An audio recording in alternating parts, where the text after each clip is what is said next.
Amados, antes de eu iniciar realmente a palavra de Deus, pregar o que eu li, eu quero voltar um pouco no tempo.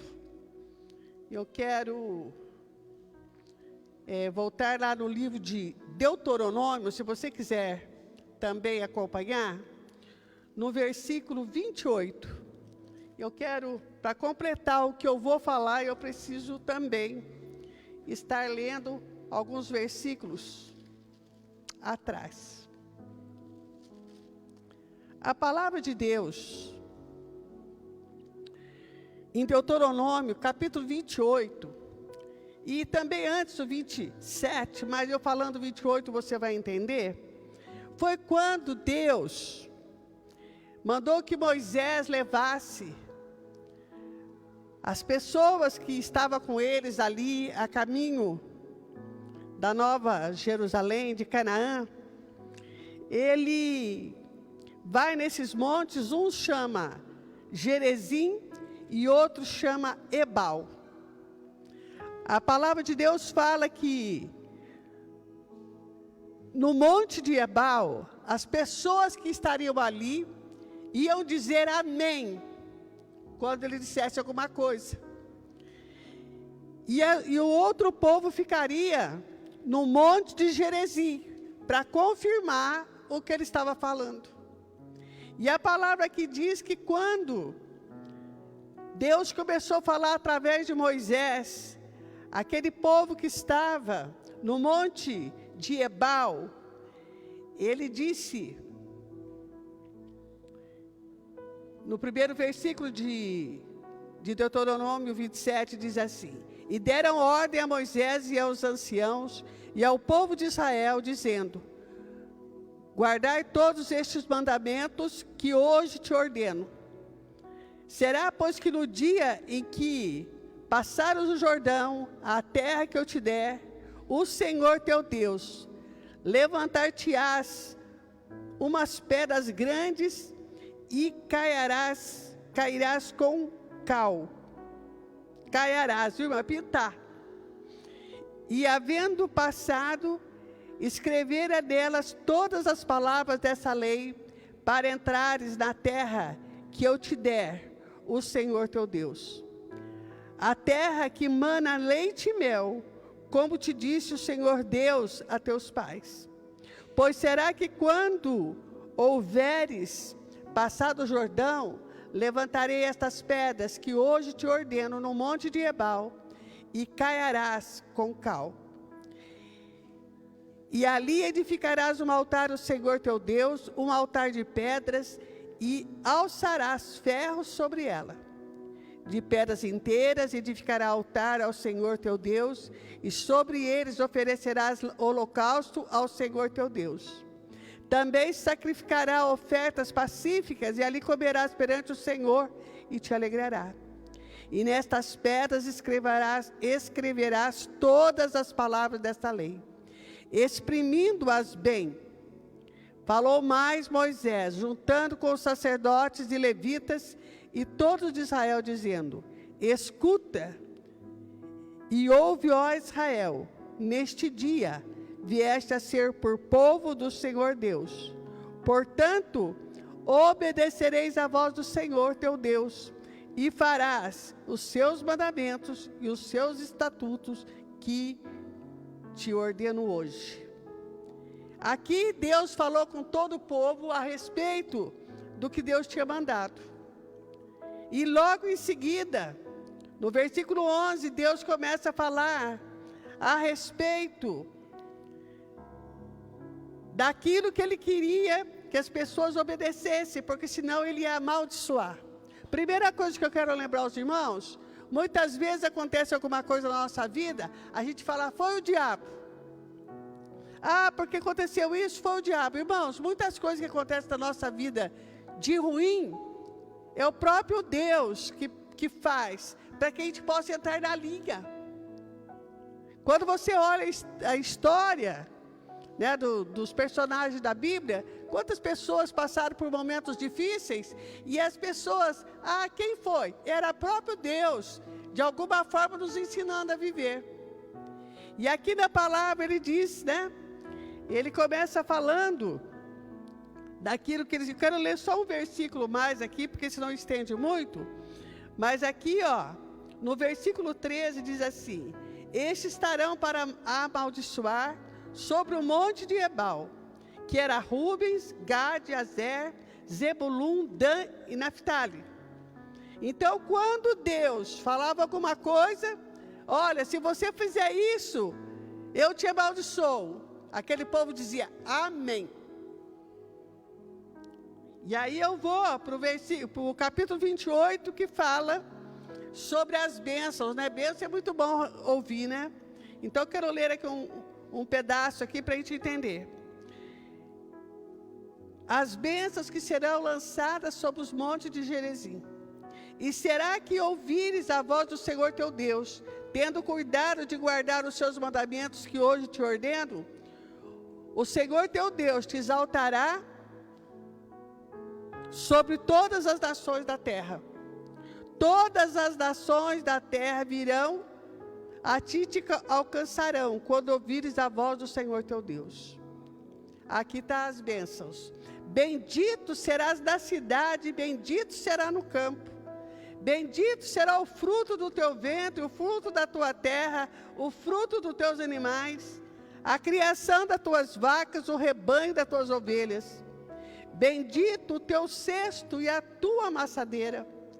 Bendito será o entrar, bendito será o saíres.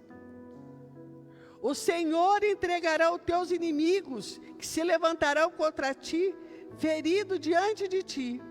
Por um caminho sairão contra ti, mas por 7 caminhos fugirão diante de ti. O Senhor mandará uma bênção, esteja contigo no teu celeiro, e onde tudo que puseres a tua mão te abençoará, na terra que te dá o Senhor, o teu Deus. Vou parar aqui. Deus prometeu que aqueles que obedecessem a Ele seriam abençoados em qualquer lugar, em qualquer circunstância. Esses dias estava conversando na minha casa e comentei lá que até as coisas ruins que acontecem na nossa vida, irmãos, nós falamos, nossa, mas como que é ruim, como que é difícil. Mas se você passar um tempo e você observar, você vai entender que até das coisas ruins, você tira coisa boa. Até das coisas que te magoam, no final você vê que é bênção de Deus. E aí Deus falou com esse povo, e ali os que era para amaldiçoar disse amém, o que era para abençoar disseram amém, e assim foi indo. As pessoas foram caminhando, e quando nós chegamos no Velho Testamento, que eu quero também falar um pouco, no livro de Jeremias e Lamentações, aqui fala que Jeremias, depois de Jeremias, Lamentações, que é do próprio Jeremias mesmo. A palavra de Deus fala que este homem, ele sofreu muito no seu tempo de profetas, naquele tempo, no meio do povo de Israel, porque ele falava, ele era assim, perseguido, porque ele só falava coisa ruim. Jeremias é considerado o profeta chorão, porque Deus mandava só recados difíceis através dele. Ele chegava nos reis da época, ele não tinha uma palavra assim, você vai acontecer isso de bom, vai acontecer aquilo, não, ele só tinha coisas difíceis que Deus mandava falar. E por que eu estou falando isso, irmãos? Hoje nós estamos vivendo uma parte do que aquele povo vivia. Nós hoje, quando nós ouvimos uma palavra de exortação, uma palavra que nos corrige, nós ficamos chateados. As pessoas gostam de ouvir assim, profetas que dizem assim, olha, você vai ficar rico, você vai ser próspero, você vai conseguir aquilo que você quer, os seus sonhos serão realizados. Mas quando Deus nos repreende, nós ficamos chateados com Deus. Nós queremos as coisas boas de Deus, mas as coisas difíceis nós não queremos. E aqui a palavra de Deus, eu quero que você abra, eu quero ler 4 versículos com você de Jeremias. O que ele falava a respeito de Israel daquela época, está se cumprindo hoje. Que a palavra de Deus não é para o povo de Israel há 2.000 anos atrás, 3.000 anos atrás, quando a Bíblia foi começada a ser escrita. Não é somente naquela época, porque a palavra fala que a palavra de Deus renova a cada dia. Eu posso pregar hoje esse versículo, amanhã outra pessoa vir pregar, é palavra nova, alimento novo para nós. E aqui, em Lamentações de Jeremias, no capítulo 1, no versículo 4, diz assim: os caminhos de Sião pranteiam, porque não há quem venha à reunião solene. Todas as portas são desoladas, e os sacerdotes suspiram. Suas virgens estão tristes, e elas mesmo têm amargura. Vocês entenderam essa palavra? Jeremias, capítulo 1, depois de Jeremias, capítulo 1, no versículo 4. Aqui fala que o povo ia se prantear, ia chorar pelos caminhos. Não há quem venha nas reuniões solenes. Para nós, qual é a reunião solene, meus irmãos? Os cultos da presença de Deus, adorando o Rei dos Reis, Senhor dos Senhores. Hoje nós olhamos quantas cadeiras vazias. Aonde estão esse povo que foram convidados pelo próprio Deus para estar dentro da casa, que um dia, diante de Deus, se prontificaram a estar na sua casa, ouvindo a sua voz. E diz mais, as portas estão desoladas. Quando fala isso, falou lá no tempo de Jerusalém, quando foi destruídas as portas de Jerusalém, foram queimadas, foram saqueadas. Irmãos, nós temos sido saqueados por essa doença que está aí. Nós temos sido separados dos irmãos, cada um vai para um lado, é medo de uma coisa, é medo de outra. Principalmente de vir à igreja. As pessoas têm medo de vir à igreja e pegar Covid, mas vai no supermercado, vai na praça, vai na lanchonete. Se eu quiser ver irmão de igreja, é só sair pela rua. Então, o problema da Covid não é para essas coisas, mas é para a igreja tem sido desolada. E eu creio que Deus olha para a terra e fica triste. Ele olha para a terra e fala: cadê meus filhos, que um dia batizaram, testemunharam que tinham morrido por mundo e nascido para mim, cadê? Sabe, irmãos, falando para vocês, que até há uns 3 meses atrás, eu vivia sempre cheio de sonhos, pensando em coisas futuras, para coisas da terra. Mas depois que o meu marido morreu, eu caí em si. Eu preciso preparar, porque com certeza o meu chamado não vai demorar. Eu tenho, às vezes, comentado com a Suela e ela fica brava comigo. Mas, irmãos, nós temos que estar... E não é porque eu hoje penso assim que eu estou certa. Nós precisamos pensar todos os dias. Nós vamos ter um encontro com Jesus, irmãos. Nós sempre falamos do arrebatamento, mas quando nós morremos, caímos por terra, a gente vai ter um encontro também com o Senhor Jesus. E o que nós vamos ali entregar ao Senhor? Será que nós temos, dizer assim, será que nós temos feito para que nós possamos entregar a nossa própria vida ao Senhor?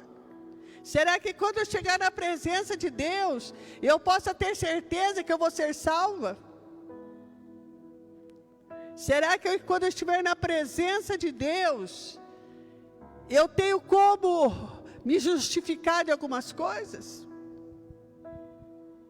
E isso Jeremias já falava lá muitos anos antes de Jesus nascer. Não foi naquela hora. E eu quero que você abra também no Jeremias, em Lamentações, no capítulo 2, no versículo 9.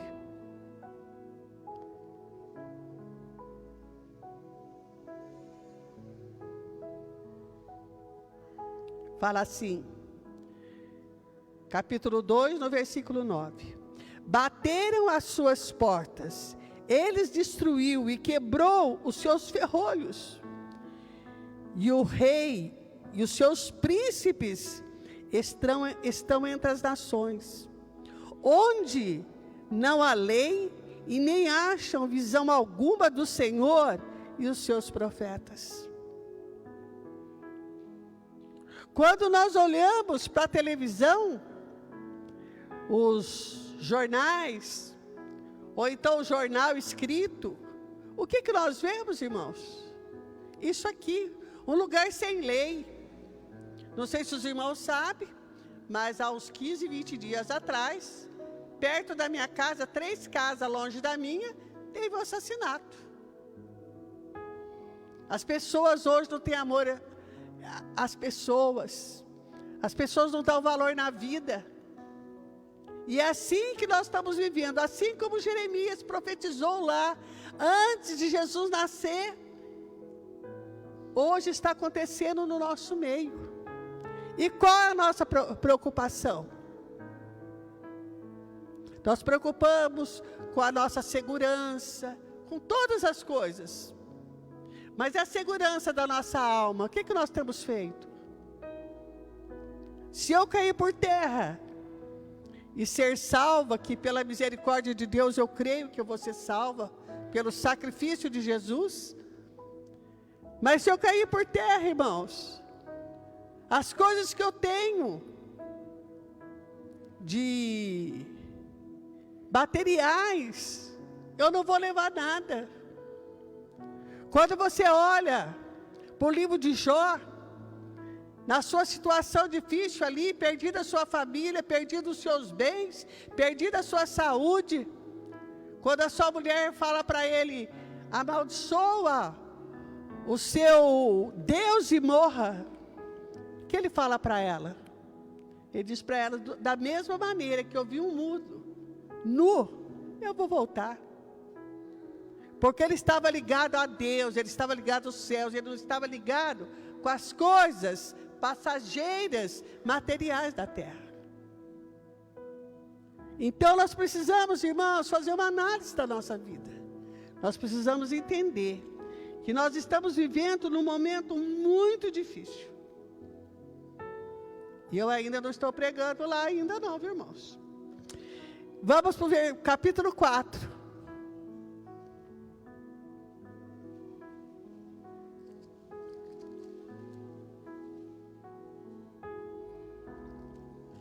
No versículo 4, no capítulo 4, no versículo 12, diz assim: não creram os reis da terra, nem os moradores do mundo, que entrasse o adversário e inimigo pelas portas de Jerusalém.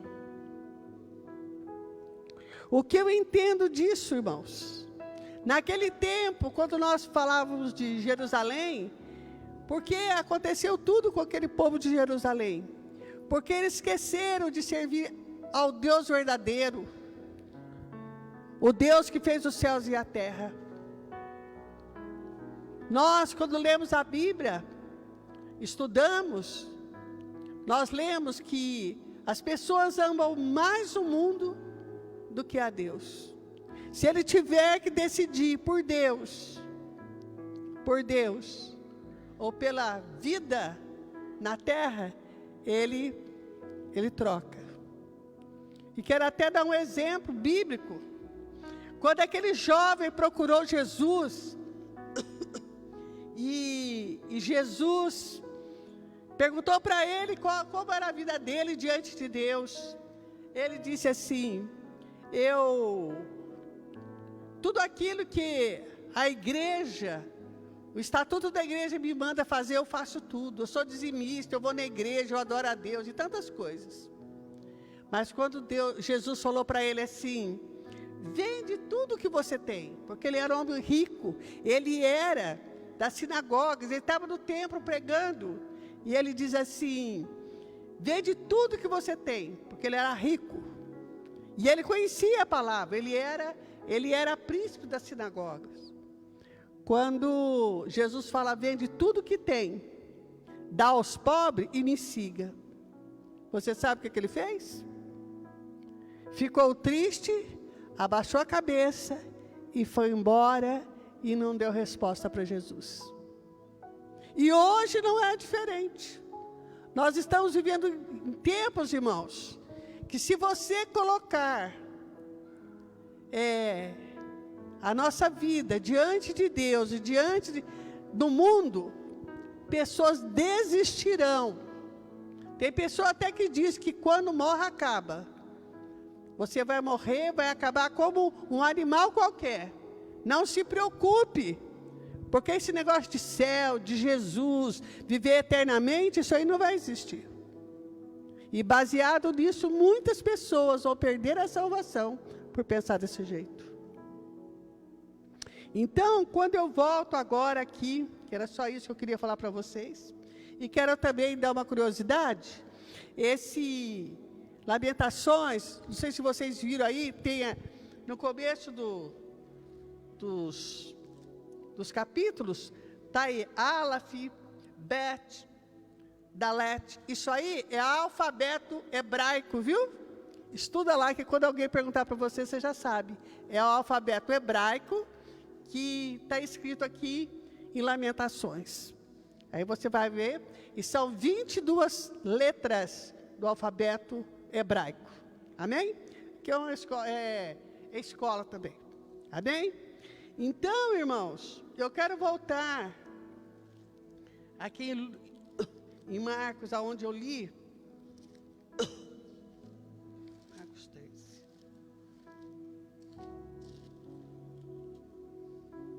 Aqui o título de onde eu li está escrito assim: o sermão profético continua. O que a palavra fala? Eu quero repetir aqui o que eu li. Naquele dia e hora, ninguém sabe, nem os anjos que estão nos céus, nem o Filho, senão o Pai. Aqui nós sabemos, desde quando nós nos convertemos, começamos a ser ensinados, a palavra, os pastores, professores de escola bíblica têm nos ensinado a respeito disso. Nós precisamos ficar atentos, irmãos, porque isso vai acontecer. Eu, desde muito nova, quando aceitei Jesus, as pessoas falavam para mim assim: logo Jesus vai voltar. E eu estou com 74 anos e falo: por que não voltou? Mas sabe por que o Senhor não voltou ainda? Porque o Senhor, Ele quer salvar aquelas pessoas por quem Jesus morreu. Quero dizer para você aqui dentro da igreja, para você que está me ouvindo, ninguém nasceu para ir para o inferno. E nem todo mundo nasceu para ir para o céu. Nós precisamos conquistar. E nós sabemos, né, quando nós analisamos, nós sabemos que tem mais gente fora do caminho do que dentro. Hoje até tem um ditado, como é que é? Quando as pessoas saem da igreja, como é que fala? Desigrejado, isso mesmo. Olha o título, irmãos. Isso é muito triste. E nós precisamos, então, nos levantar como guerreiros do Senhor, embaixadores de Cristo, e ir buscar essas vidas e trazer para a casa de Deus. Porque, como nós lemos aqui, a hora nós não sabemos nem o dia. Quantas vezes, né, que a gente já viu falar de igrejas, ministérios, dizer assim, não, Jesus vai voltar a tal tempo. Eu já li um livro que era em 1914. Quantos anos já passou e Jesus não voltou? Ele está dando oportunidade para as pessoas se converterem a Ele, para sermos todos salvos. Deus não criou nenhuma pessoa, né? Nenhuma pessoa para ir para o inferno. O Senhor quer que todos venham reinar com Ele eternamente. E aí Ele dá uma sugestão, uma ordem: olhar, vigiar e orar. Me impactou muito quinta-feira quando o pastor pregou, porque a gente acha que se bastou orar, já é o suficiente. Mas eu acho que, nessa passagem aqui, eu acho que vigiar é muito mais forte do que orar. Orar é principal, nós temos que orar. A palavra de Deus fala que nós temos que orar andando, deitado, andando com a criança para a rua, dando a mão para a criança, ensinando. Mas nós precisamos vigiar, irmãos. Nós precisamos vigiar para que a gente possa fazer a vontade de Deus. A obediência faz com que a gente observe tudo. Aquilo que é certo, aquilo que é errado. Aquilo que agrada a Deus e aquilo que não agrada. Nós sabemos que o mundo nos oferece muitas coisas boas, irmãos. E a palavra de Deus é tão clara que ela diz assim, tudo é lícito. Se você quiser, você pode fazer tudo. Pessoas que matam, que roubam, que jogam, fazem o que quer. Né? Mas nem tudo me convém. Quando a palavra de Deus diz assim, que nós temos o livre arbítrio, o Senhor não mente. Deus não fez um povo dele cativo, prisioneiro, não. Ele quer que eu o sirva com alegria. A palavra de Deus, né, tem alguém que prega o contrário, mas a palavra de Deus fala aqui assim, não embriagueis com vinho que traz contenda. Na minha casa não tem vinho, não tem pinga, não tem cerveja, não tem nada. Por quê? Porque a palavra de Deus fala que traz contenda. E eu não quero isso na minha casa. E outras coisas mais. Esse dia eu estava conversando, acho que é na escola bíblica. A palavra de Deus diz assim, a tua nudez, ainda, né, em Provérbios ainda fala isso, a tua nudez é para ser usada, a sua nudez, com o seu marido. Com o seu marido. Com o seu marido você pode ficar nua. Mas na rua, você tem que esconder o seu corpo, porque é para o seu marido. E essas coisas são pecados, irmãos. Quando você faz algo que o irmão, uma pessoa aí no mundo peca, a gente acha que pecou aquele que olhou para mim, ela está muito sensual, eu pequei, não. É ela que pecou, porque é ela que seduziu o outro pecar. E o nosso mundo está um caos, irmãos. Eu creio assim que, acho que eu não vou chegar, mas eu creio que a vinda de Jesus está próxima. Porque as coisas estão muito terríveis. Que aqui ele dá uma alerta para nós. É como um homem que sai, partindo para fora da terra, deixasse a sua casa e desse autoridade aos seus servos, para que cada um a sua obra, e que mandasse o porteiro que vigiasse. Eu quero dizer, irmãos, que nós fazemos parte desse versículo. Deus, Ele deu algo para cada um de nós fazer. Todos nós, de alguma forma, nós somos discípulos de Jesus. Queira ou não, você pode falar assim, eu não quero, eu não sou, eu não quero. Você pode até não fazer, mas você é um convocado do Rei dos Reis, Senhor dos Senhores. Você é.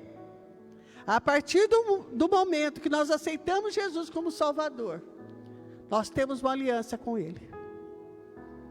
E aqui Ele dá, assim, explana, né? Como um homem sai de casa, ou, né, se o marido trabalha fora, viaja, enfim, ele sai e fala para sua esposa, olha, eu vou viajar, mas você toma conta dos filhos, você toma conta dos nossos bens, você administra os nossos dinheiros quando temos, porque quando voltar eu quero tudo legalzinho.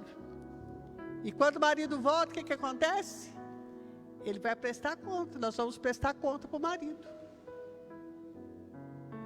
E é isso que Deus vai fazer com todos nós. Como foi lido aqui no Salmo 139. Que você pode correr de Deus para onde você quiser. Fazer tua cama lá no Seol. Seol é o inferno. Deus vai te cobrar lá. Então, por isso, Ele está nos orientando aqui. Vigie, irmãos, porque as lutas virão sobremaneira. Se você está passando por momentos difíceis hoje, se prepare, porque virá coisas piores. Nós não temos certeza de nada mais hoje. Esses dias eu estava assistindo um comentário, o repórter falava assim, e isso foi do meu tempo, que você entrava numa firma, você ficava até aposentar. Quando completava 10 anos, a gente falava assim, eu já tenho estabilidade. O patrão não podia mandar embora. Hoje não tem mais. E também com Deus também não tem mais, porque Ele fala que vai ser salvos aquele que estiver firmes nele, no dia que Ele voltar. Eu sempre falo aqui na igreja, que eu aceitei Jesus com 12 anos. Eu tenho 74. E aí você faz a conta de quantos anos faz que eu aceitei Jesus. Mas o que vai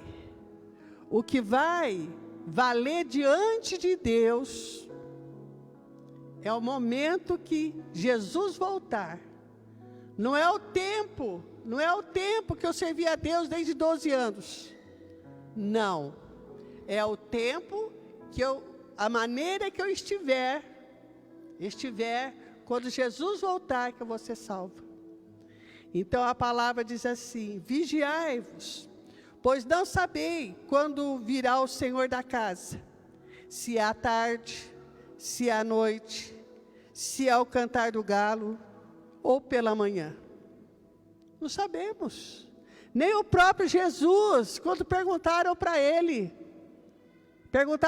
mas quando vai voltar? Ele falou assim, ninguém sabe, senão o Pai. Então nós que queremos viver eternamente, nos céus, nós temos que estar vigilantes, irmãos. Vigiai e orai, porque nós não sabemos quando Jesus vai voltar. E aí diz, para que vindo de improviso, não vos ache dormindo. Tem pessoas hoje, irmãos, que vivem como dormindo. Acha que essas coisas ainda estão muito longe, Jesus não vai voltar já. E eu posso aproveitar minha vida, eu posso viver da maneira que eu quiser, mas quando eu estiver com a idade da pastora Neuza, eu aceito Jesus, eu vou para a igreja. Quantos jovens, quantas pessoas novas vão ficar decepcionados? Porque Jesus vai voltar. E nós precisamos estar apóstolos, irmãos. Fomos avisados desde o começo, quando nós lemos ali em Deuteronômio 27, 28. Lemos também Jeremias, a respeito das profecias. Mas hoje, o tempo está passando, está chegando ao fim, e nós precisamos. Eu quero dizer para os irmãos, que eu tenho ido no posto de saúde, eu tenho ido em 2 escolas aqui perto de nós. E quando eu faço essas coisas, irmãos, eu não faço isso para aparecer. Tem certas coisas que a gente tem que usar umas estratégias para falar de Jesus. Esses 2 meses para cá, eu fui no CAIC, eu fui aqui na Iná, fui no posto Fantinato, fui no posto de saúde também no Canaã, e ali Deus está me dando oportunidades de falar do amor dele. Eu achei que o meu ministério tivesse acabado, mas o Senhor falou que não acabou ainda, que eu tenho muito que andar, sabe? Então, eu chamei a Marilson e falei que eu estava à disposição, né? Por quê, irmãos? Porque eu sei que eu ainda posso ganhar muitas almas. Ontem eu falei com o pastor Juliano, que lá em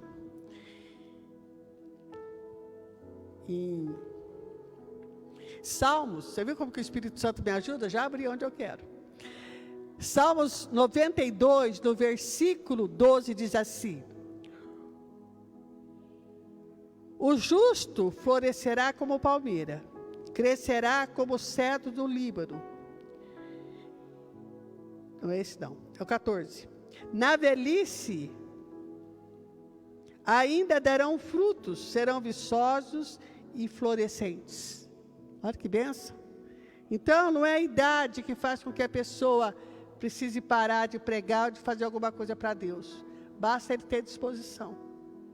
Então, nesta noite, eu quero convidar a igreja que se levante. Irmãos, faz uma análise da sua vida. Faça uma análise, porque os tempos estão passando e nós precisamos tomar uma atitude na nossa vida. Você que tem filho, você que tem neto, olha para os seus filhos, olha para os seus netos. E eu quero até dar como testemunho, assim, que Deus tem sido tão maravilhoso comigo, e com o meu falecido marido, né? Que eu sou muito de contar quantas pessoas tem minha família. E nós tínhamos 24. Entre eu, né, meu marido, meus filhos, nora, genros, e agora eu tenho um bisneto. Nós éramos em 24. Todos estão na igreja, irmãos. Eu acho que uma pessoa que reconhece isso, que eu reconheço, não existe presente maior de Deus. Eu vejo meus netos, né, e creio que o meu bi vai também fazer parte da igreja. Se você não tem toda a sua família na igreja, ora, porque o Senhor ouve a oração. Ele satisfaz o nosso desejo, Ele realiza os nossos sonhos, e eu creio que não será diferente.